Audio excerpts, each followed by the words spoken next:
kabayan, Ford EcoSport kabayan, 2000 anong model ito? 2019 model. So kailangan tanggalin natin ito kabayan bago matanggal yung bumper.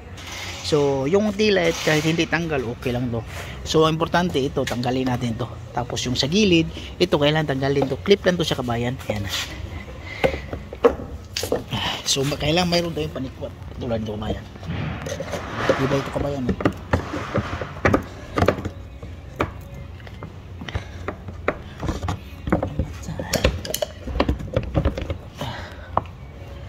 Ay na Lord. Normal lang sila kabayan. Ito kabayan walang bago to. Isa. Yan. Kasi yung bangga nito kabayan, ito lang.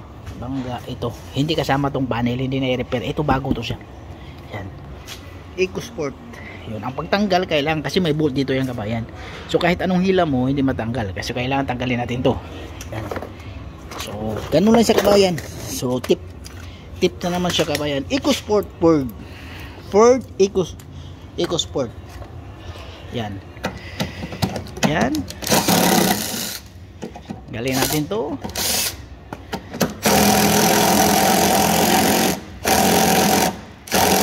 Kalawang yung kabayan.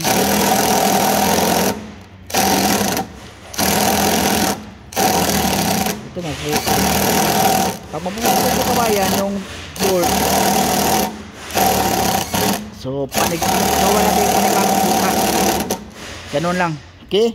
So, ganun lang siya kabayan. Tapos yung pagbukas nito kabayan sa likuran dito na. Yan, ibang bukasan ito para siyang lumang Toyota RAV4. Ganyan, hindi pa paangat. Hindi paangat yung back tail light. Sa gilid lang. Okay na kabayan. Maraming salamat kabayan. Please subscribe, follow kabayan. Okay?